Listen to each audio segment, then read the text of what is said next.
అందరికీ మరణాత. దివ్యదేవుడు మిమ్మను ఆశీర్వదించును గాక. వాక్యానుసారముగా ఒక సందర్భమును మనం జ్ఞాపకం చేసుకుందాం.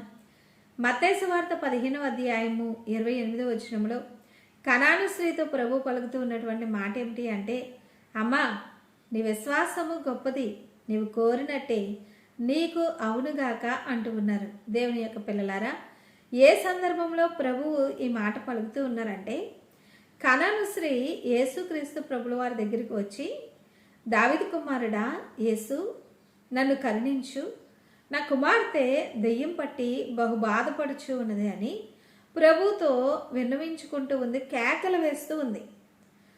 ఆమె కేకలు ఎంత బాధాకరంగా ఉన్నాయి అంటే చూడండి, ఎవరికైనా సరే వారికి బాధ కలిగినప్పుడు ఓర్చుకోగలుగుతారు, తట్టుకోగలుగుతారు, కానీ వారి పిల్లలకు బాధ కలిగినప్పుడు ఎవరు కూడా తట్టుకోలేరు. మరి చాలా వేదన, చాలా బాధ.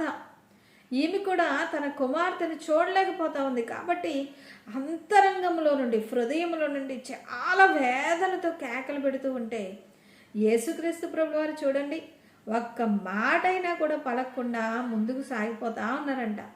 అక్కడ ఉన్నటువంటి ఆయనను వెంబడిస్తూ ఉన్నటువంటి ప్రజలు అంటూ ఉన్నారు, ఈమె మన వెంబడి వచ్చి కేకలు వేయచ్చు ఉన్నది కనుక ఈమెకి సహాయం చేయ ప్రభువా అంటూ ఉన్నారు. కానీ ప్రభు అంటూ ఉన్నారు, ఇశ్రాయేలు ఇంటి వారై ఉండి నశించిన గొర్రెల వద్దకే నేను పంపబడ్డాను, కానీ మరి ఎవ్వరి వద్దకు నేను పంపబడలేదు అని ప్రభు అంటూ ఉన్నారు. చూడండి, ఆయనకి ఎంత జాలో, ఎంత కరుణో. అటువంటి ప్రభువు ఏంటి ఇలా పలుకుతూ ఉన్నారు? అసలు ఆశ్చర్యంగా ఉంటుంది. కానీ మరి అక్కడ ఉన్నటువంటి వారు ఎవ్వరు కూడా మాట్లాడరు. అయితే ఆమె మాత్రం వెనక్కి వెళ్ళట్లేదు.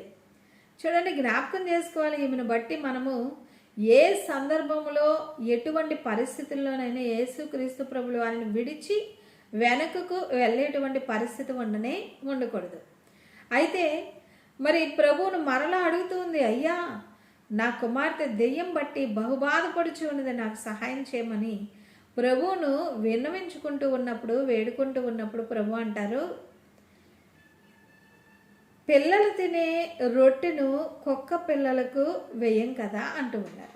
అయితే ఆమె ఎంత మరి విశ్వాసముతో, నమ్మకముతో, అలాగే విధేయతతో ఆమె అంటూ ఉంది అంటే, యజమానుల బల్ల మీద నుండి పడేటువంటి మొక్కలను కుక్క పిల్లలు కూడా తింటాయి కదయ్యా, దయచేసి నాకు సహాయము చేయమని అంటూ ఉన్నప్పుడు ఆమెకు ఒకే విషయం అర్థమైంది, ఇప్పుడు కానీ ప్రభువుని నేను వదిలిపెట్టాను, నాకు ఇక ఈ లోకంలో సహాయం ఎక్కడ కూడా దొరకదు అని.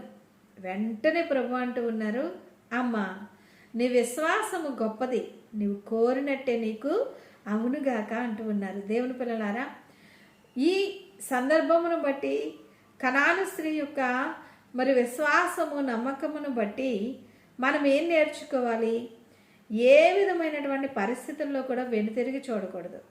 అలాగనే విసుగుదల రానివ్వకూడదు. దేవుని యొక్క సన్నిధిలో తగ్గింపు కలిగి ఉండాలి. ప్రభు కార్యము చేసేంత వరకు విసుగక ప్రార్థన చేయాలి.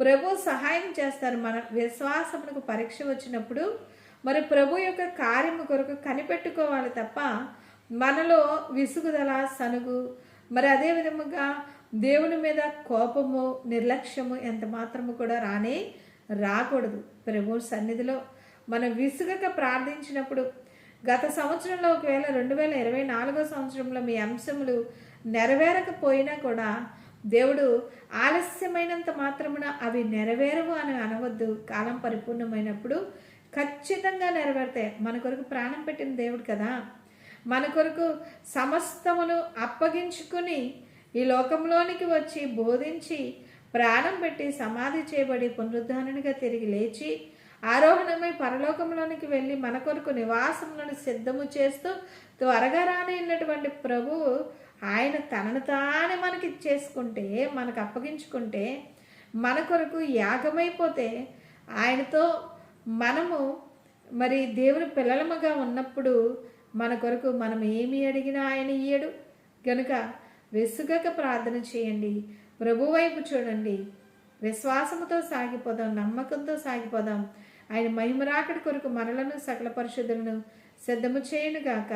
పరిశుద్ధుడైన తండ్రి, ఈ మాటలు విన్న మీ పిల్లలైనటువంటి వారందరినీ కూడా పేరు పేరున ఆశీర్వదించి గృహాలలో నెమ్మది సమాధానము నేను ఆలస్యమైన అంశములకు నెరవేర్పును దయచేసి మహిమరాకడి కొరకు సిద్ధం చేయమని యేసయ్య పరిశుద్ధ నామంలో వేడుకుంటూ ఉన్నాము పరమ తండ్రి, ఆమేన్.